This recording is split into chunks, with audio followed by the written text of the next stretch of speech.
आज हम आपको एक अलग टॉपिक है, इसमें एरोमेटिक कीटोन्स की विषय में बात करेंगे। एरोमेटिक एल्डिहाइड आपका समाप्त हुआ, एलिफैटिक एल्डिहाइड समाप्त हुआ। अब एरोमेटिक कीटोन की बारी आती है। एरोमेटिक कीटोन बहुत सारे कीटोन्स होते हैं, लेकिन आपको केवल दो कीटोन पढ़ने हैं। वह पहला होगा एरिल कीटोन और दूसरा होगा diaryl ketone. Alkyl aryl ketone और diaryl ketone. Alkyl aryl ketone में आपका आता है एस्टोफिनोन। तो हम आपसे बात करने वाले हैं कि एस्टोफिनोन कैसे बनाते हैं, क्या इसका उपयोग होता है और इसके रासायनिक गुण क्या होते हैं। आइए देखते हैं क्रम से। तो हमने यहाँ पर आपको पहले बताना चाहेंगे कि एस्टोफिनोन बनाने की क्या क्या विधियाँ होती हैं। जब कैल्शियम बेंजेनोएट और कैल्शियम एसीटेट को एक दूसरे में मिश्रित करके और इस मिश्रण का आसवन किया जाता है तो हमें एस्टोफिनोन प्राप्त होता है। यहाँ पर हमने लिया कैल्शियम बेंजेनोएट C6H5COO और CH3COO कैल्शियम एसीटेट आसवन करा दिए, एस्टोफिनोन प्राप्त हुआ, कैल्शियम कार्बोनेट प्राप्त हुआ। तो पहली विधि।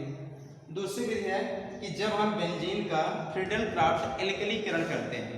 फ्रीडल-क्राफ्ट एल्कलीकरण में आपको बताया गया है कि निर्जल एल्युमिनियम क्लोराइड के उपस्थिति में जब हम बेंजीन की अभिक्रिया एसिटिल क्लोराइड से कराते हैं तो एस्टोफिनोन प्राप्त होता है। हमने यहाँ लिया बेंजीन, एसिटिल क्लोराइड CH3COCl लिया, एनहाइड्रस AlCl3 निर्जल एल्युमिनियम क्लोराइड लिए हैं और आपका बन गया C6H5COCH3 जिसको आप एसिटोफिनोन कहते हैं। यह तो थी दूसरी विधि। भौतिक विधि में है इसका गलनांक जो होगा वह 20 डिग्री सेल्सियस है। 20 डिग्री सेल्सियस पर आप इसको गर्म कर देंगे तो यह गल जाएगा। अब आपको हम आगे बताने वाले हैं कि इसका रासायनिक गुण क्या होता है, तब तक नोट कर लीजिए।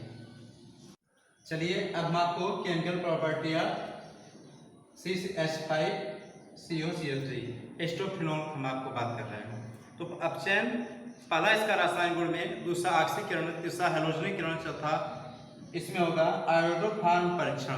तो क्रम से आप देखेंगे अपचयन। अपचयन में पहला है कि अगर हम एस्टोफिनोन को सोडियम और एथिल अल्कोहल की उपस्थिति में अपचयन कराते हैं तो हमारा प्राप्त होता है फेनिल मेथिल मेथेनॉल। और अगर इसी एस्टोफिनोन को हम जिंक अमलगन के साथ तथा सांद्र हाइड्रोक्लोरिक अम्ल के साथ अपचयन कराते हैं तो एथिल बेंजीन प्राप्त होता है। सूत्र होगा CCH5COCl3 एस्टोफिनोन, जिंक अमलगन ZnHG और सांद्र हाइड्रोक्लोरिक अम्ल यहाँ प्राप्त हुआ आपको C6H5CH2CH3 जिसको आप एथिल बेंजीन पढ़ते हैं। अब ऑक्सीकरण की बारी आती है।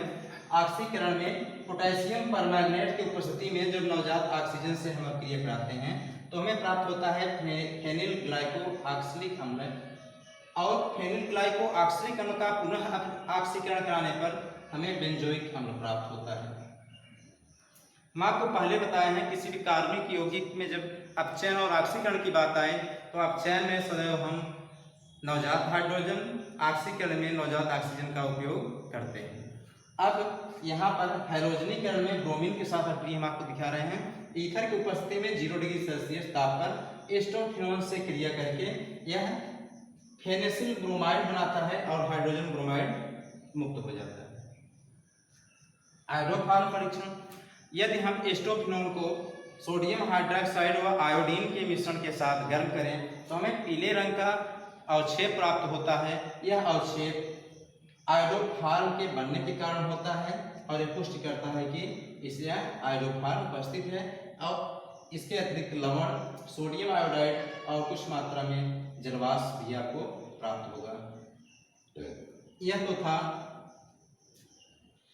एस्टोफिनोन के भौतिक और रासायनिक गुण के विषय में आपको बताएं, बनाने की विधि के विषय में बताएं। अब इसे आप नोट करें। धन्यवाद।